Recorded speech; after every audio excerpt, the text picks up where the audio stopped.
Affrontement dans les camps de Tindouf, un commando algérien appelé à la rescousse.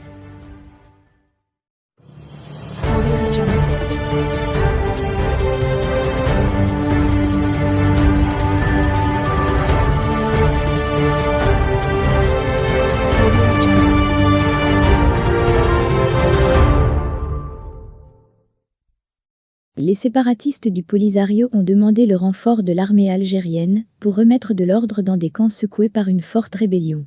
Cet article est une revue de presse du quotidien La Sabah.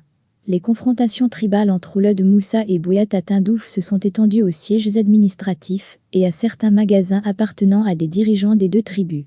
Le quotidien La Sabah rapporte, dans son édition du lundi 7 mars, que les milices de Brahim Ghali ont échoué à maîtriser la colère des manifestants qui ont brûlé le siège de la police dans le camp de Smara et ses annexes saoussardes. La situation s'est envenimée davantage quand des dirigeants influents ont rejoint et soutenu ces protestations. Lesquelles manifestations ont sabordé plusieurs cérémonies qui devaient avoir lieu à l'occasion de l'anniversaire de la République fantoche en présence d'invités étrangers. C'est ainsi que des jeunes de la tribu d'Ouled Moussa ont attaqué et brûlé le chapiteau réservé à l'accueil de ces invités étrangers dans le camp de Smara.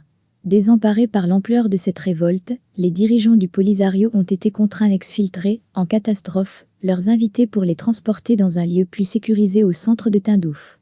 Face à cette situation incontrôlable, le Polisario a demandé des renforts au général algérien Mustafa Ismaili pour assurer la protection des étrangers et apaiser cette situation de crise. Ainsi, des forces spéciales algériennes ont été dépêchées sur les lieux pour mettre fin au conflit qui oppose les plus grandes tribus dans le camp de Tindouf. Le quotidien La Sabah rapporte que le cercle des protestations a commencé à s'élargir après que la tribu d'Ergibat Souad a rejoint Ouled Moussa dans leur guerre contre Bouyatt.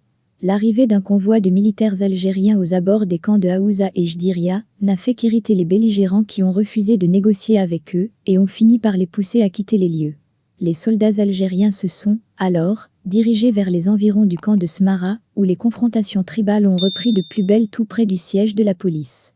Les forces spéciales algériennes s'y sont introduites pour essayer de mettre fin aux affrontements en tirant en l'air des balles réelles.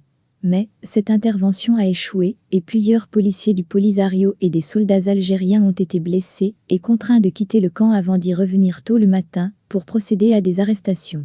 Face à la gravité de la situation dans les camps de Tindouf, le Polisario a appelé les chiouk des tribus en conflit à tenir des rencontres de réconciliation, qui n'ont pas abouti.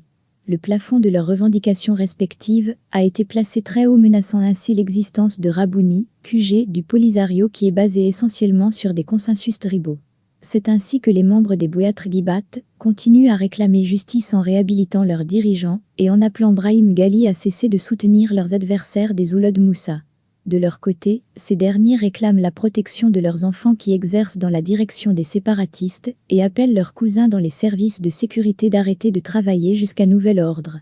Un appel qui a été assez suivi à tel point qu'il a mis dans l'embarras la direction de Rabouni et notamment le cercle rapproché du chef des séparatistes, Brahim